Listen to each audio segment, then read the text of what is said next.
സർക്കിളിന്റെ അകത്തുള്ള ആക്ഷനുകളെ കുറിച്ച് നമ്മൾ സംസാരിച്ചു തുടങ്ങി. സർക്കിളിനകത്തുള്ള അപ്പൊ നമ്മളെ ഇൻ സർക്കിളിലുള്ള ഔട്ട് ഓഫ് ദ സർക്കിളുള്ള നമ്മുടെ ഇൻസൈഡ് സർക്കിളിലുള്ള ആക്ഷൻ എനേബിളിങ്. ചിലർ പറയാറുണ്ട് ഏതോ രാജ്യത്തിന്റെ രാഷ്ട്രപിതാവിനെ കുറിച്ച് മക്കൾ പറഞ്ഞതായിട്ട് കേട്ടിട്ടുണ്ട്. വീട്ടുകാർക്കൊരു ഗുണമില്ല, നാട്ടുകാർക്കാണ് ഗുണം അച്ഛനെ കൊണ്ട് എന്നതുപോലെ പുള്ളീനെ വീട്ടിലേക്കൊന്നും കിട്ടൂല, നാട്ടുകാർക്കാണ് ഗുണമുണ്ട്, നമുക്കൊന്നും ഒരു കാര്യമില്ല എന്നൊക്കെ നമ്മളെ നാട്ടിലെ ആർക്കാരെ കുറിച്ച് പറയും. വീട്ടിൽ മകളെ അമ്മനെ കുറിച്ച് പറയും, അമ്മ അയൽവക്കക്കാർക്കും മറ്റുള്ളവർക്കും കാര്യം ചെയ്യുന്നത്, നമുക്കൊരു ഉപകാരത്തിനും അമ്മ ഒന്നും ചെയ്തു തന്നിട്ടില്ല. ചിലത് ചെയ്തിട്ടില്ല എന്ന് പറയുന്നതും ചിലത് ചെയ്തു എന്നൊക്കെ ചെയ്യാൻ പറ്റില്ല എന്ന ഉപകാരത്തിന് കൊള്ളൂല എന്നൊക്കെ പറയുന്നതൊക്കെ പല രൂപത്തിലൊക്കെ ആളുകൾ വരും. സോ ഇതിനൊക്കെ കാരണം എന്താണ്? ഔട്ട്സൈഡ് ദ സർക്കിൾ പോയിട്ട് എനേബിളിങ്ങിന് വളരെ ഉഷാറായിരിക്കും. പക്ഷെ പേഴ്സണൽ എനേബിളിങ്ങിനോ ഇൻസൈഡ് സർക്കിൾ എനേബിളിങ്ങിനോ ശ്രദ്ധിക്കുന്നുണ്ടാവില്ല. ആള് മോശമാണ് എന്ന് ഇതുകൊണ്ട് പറയാൻ പറ്റില്ല ആർക്കും. ആരും സെൽഫ് എനേബിളിങ് ചെയ്യുന്നില്ല എന്നുള്ളത് കൊണ്ടോ, വീട്ടിനകത്തുള്ള ആളുകളെ എനേബിൾ ചെയ്യുന്നില്ല എന്നുള്ളത് കൊണ്ടോ, പുറത്തുള്ള ആളുകൾ മാത്രമേ എനേബിൾ ചെയ്തിട്ടുള്ളൂ എന്നുള്ളത് കൊണ്ടോ ഇതിനൊന്നും പറ്റാത്ത ആളാണെന്ന് പറയാൻ പറ്റില്ല. ഒരു പക്ഷെ ആയ വ്യക്തിനെ ഗൈഡ് ചെയ്ത ആള് ഔട്ട്സൈഡ് ദ സർക്കിള് എനേബിൾ ചെയ്യാനായിരിക്കും ഗൈഡ് ചെയ്തിട്ടുണ്ടാവുക. അതാണ് നമ്മൾ എപ്പോഴും മനസ്സിലാക്കേണ്ടത്. ഓരോ ആളുകൾ ഡെവലപ്പ് ചെയ്യുന്ന സമയത്ത് അവരെ എനേബിൾ ചെയ്യുന്ന ഒരു ഘടകമുണ്ട്, ഓരോരോ ഘടകമുണ്ട്.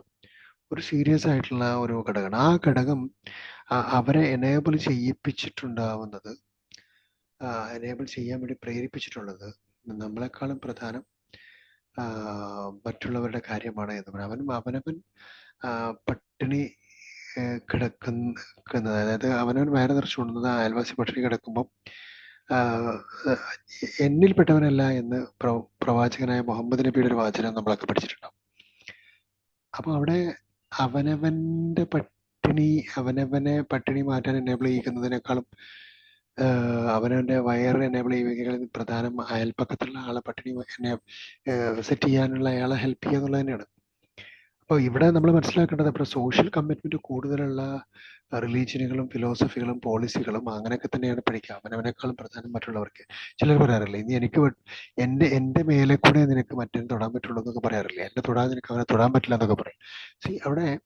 അവിടെ അത്രയും നമ്മളെക്കാൾ അപ്പുറത്തേക്ക് മറ്റുള്ള ആളുകളോടുള്ള റെസ്പെക്റ്റും സ്നേഹവും നീഡും ഒക്കെ ഉള്ള ആളുകളുണ്ടാവും. അപ്പോൾ ഇതൊരു വളരെ പ്രധാനമാണ്. കല്യാണം കഴിഞ്ഞു കഴിഞ്ഞാൽ ഭാര്യക്ക് ഭർത്താവിലുണ്ടാവേണ്ട സുരക്ഷിതത്വങ്ങളും ബോധങ്ങളിലും ഒന്നതാണ്.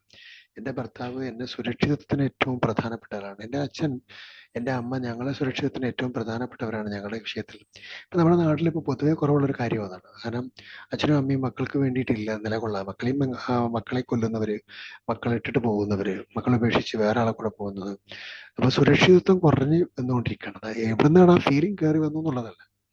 അപ്പോൾ ഇവിടെ ഞാൻ പറയുന്നത്, ഈ അവനവനെ എനേബിൾ ചെയ്യാനോ അവനൊരു സർക്കിളിൽ ആളുകളെ എനേബിൾ ചെയ്യാനോ സാധിക്കേണ്ടതുണ്ട് എന്നുള്ളത് ഒരു social responsibility of an individual. ഒരു ഇൻഡിവിജ്വലിന്റെ പ്രധാനപ്പെട്ട റെസ്പോൺസിബിലിറ്റികളിൽ ഒന്ന് തന്നെയാണ് അവനവനെ എനേബിൾ ചെയ്യുന്നതും അവനവന്റെ തൊട്ട് സർക്കിളിലുള്ളതിനെ എനേബിൾ ചെയ്യലും. അപ്പോൾ കഴിഞ്ഞ നവംബരൊക്കെ ഈ സക്കാത്തുമായി ബന്ധപ്പെട്ട ഡിസ്കഷനൊക്കെ വരുന്ന സമയത്ത് പറയും, അവനവന്റെ ഏറ്റവും അടുത്ത ആളുകൾക്ക് കൊടുക്കണതുണ്ട് ആദ്യം, അതിനുശേഷമാണ്. ഇപ്പൊ ഭർത്താവിന്റെ കയ്യിൽ ഇഷ്ടംപോലെ സമ്പത്തുണ്ടെങ്കിൽ അത് ഭാര്യയ്ക്ക് അവകാശമുണ്ട്. ഭാര്യയുടെ കയ്യിൽ ഇഷ്ടംപോലെ സമ്പത്തുണ്ട്, ഭർത്താവിന്റെ കയ്യിൽ സമ്പത്തില്ലെങ്കിൽ ആ സക്കാത്തിന്റെ അവകാശി ഭർത്താവാണെന്നൊക്കെ പറയാറുണ്ട്. അപ്പൊ അടുത്ത ആളുകളിലേക്ക് അപ്പൊ ഇതൊക്കെ നമ്മൾ ഈ സക്കാത്ത് കൊടുക്കുന്ന സമയം നോമ്പിലൊക്കെ പലരും സംസാരിക്കുമ്പോൾ കേട്ടിട്ടുണ്ട്.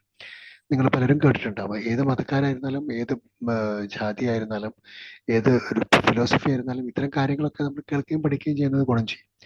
ഞാനിത് പറയാൻ കാരണം, ഇവിടെയൊക്കെ നിയർ സർക്കിളിന് ഇമ്പോർട്ടൻസ് ഉണ്ട്, അപ്പം തൊട്ടടുത്ത് പുറത്തെ സർക്കിളിന് ഇമ്പോർട്ടൻസ് ഉണ്ട്, അവനവന് ഇമ്പോർട്ടൻസ് ഉണ്ട്. അപ്പൊ എല്ലാ ഇമ്പോർട്ടൻസും ഒരുപോലെ ഉണ്ട് എന്നാണ് ഈ പറഞ്ഞതിന്റെ അർത്ഥം. അപ്പോ എന്ന് വെച്ചിട്ട് എന്നെ മാത്രം അപ്പൊ സെൽഫിഷ് ആവേണ്ടതില്ല, അപ്പം മറ്റുള്ളവരെ എന്നെ നോക്കേണ്ടതില്ല എന്നുമല്ല. അപ്പൊ എല്ലാം ഉണ്ടാവണമെങ്കിൽ ഒരു ബാലൻസ്ഡ് ലൈഫാണ് ശരിക്കും ഫിലോസഫിക്കലി ലൈഫിന്റെ ഒരു റെസ്പോൺസിബിലിറ്റി. ഇൻഡിവിജ്വലിന്റെ ലൈഫ് റെസ്പോൺസിബിലിറ്റി എന്ന് പറഞ്ഞാൽ ഒരു ബാലൻസ്ഡ് ലൈഫ് റെസ്പോൺസിബിലിറ്റിയാണ് ഒരു ഇൻഡിവിജ്വൽ ശരിക്കും ഫോളോ ചെയ്യേണ്ടതും ഫോക്കസ് ചെയ്യേണ്ടതും. അപ്പം നമുക്ക് ഇത്തരത്തിൽ അതിന് പെർസെൻറ്റേജ് കണക്കാക്കാം. 50% അവനവൻ്റെ കാര്യം എടുക്കാം, 30-40% തൊട്ടടുത്ത സർക്കിൾ എടുക്കാം, ഒരു 10% ഔട്ട് ഓഫ് സർക്കിൾ എടുക്കാം. ഇത് ഞാൻ വെറുതെ പറഞ്ഞൊരു എക്സാമ്പിൾ പറഞ്ഞെന്ന് മാത്രം. ഇപ്പൊ ഏത് എക്സാമ്പിളും നിങ്ങൾക്ക് പ്രിപ്പയർ ചെയ്യാം, നിങ്ങളുടെ ഫിലോസഫി നിങ്ങളുടെ ബിലീഫിനനുസരിച്ച് നിങ്ങൾക്ക് സെറ്റ് ചെയ്യാവുന്നതാണ്. Anyway we need such A percentage, such A enabling mind set. അപ്പൊ നമ്മളിപ്പോൾ ചിന്തിക്കേണ്ടത്, നമ്മുടെ പേപ്പർ മാൻ എടുത്ത് നമ്മൾ എഴുതിക്കൊണ്ടിരിക്കുമ്പോൾ നമ്മളിപ്പോൾ ചിന്തിക്കേണ്ടത്, ഞാൻ എൻ്റെ എനേബിളിങ്ങിൽ ഈ വിഷയത്തിലൊക്കെ ശതമാനം ഒന്നും കണക്കാക്കിയിട്ടില്ലല്ലോ. അപ്പൊ ഏരിയ കണക്കൂട്ടി നോക്കിയാൽ ഞാൻ ഫെയിലിയർ ആയ പല കാരണങ്ങൾ കൊണ്ട്, കാരണം ഇൻഡിവിജ്വലി നോക്കിയാൽ ഞാൻ ഫെയിലിയർ ആയിരിക്കും, പക്ഷെ ആളുകളുടെ വിഷയത്തിൽ നോക്കുമ്പോൾ ഞാൻ വളരെ സക്സസ്ഫുൾ ആയിരിക്കും. അപ്പം ആളുകൾ സക്സസ് നോക്കുന്നത് ഇൻഡിവിജ്വലി ആണ്, ആളുകളുടെ കൂട്ടത്തിൽ വെച്ചിട്ടില്ല, ആളുകൾക്ക് എന്ത് ചെയ്യുന്നു നോക്കിയിട്ടല്ല. അപ്പൊ ഇവിടെ ഓരോ സർക്കിളിലും സക്സസിന് പ്രത്യേകം ശതമാനം തന്നെയുണ്ട്. അപ്പൊ ഒന്ന് ആലോചിച്ച് നോക്കൂ, ഒന്ന് കണക്ക് കൂട്ടി നോക്കൂ, ശരിക്കും നമ്മൾ ഏത് സർക്കിളിലാണ്, എവിടെയാണ് ഉള്ളത്, എവിടെയാണ് നമ്മൾ എനേബിൾ ചെയ്യുന്നത് എന്നുള്ളത്. Anyway, wishing you all the very best and have A great day. God bless. Thank you so much and love you all.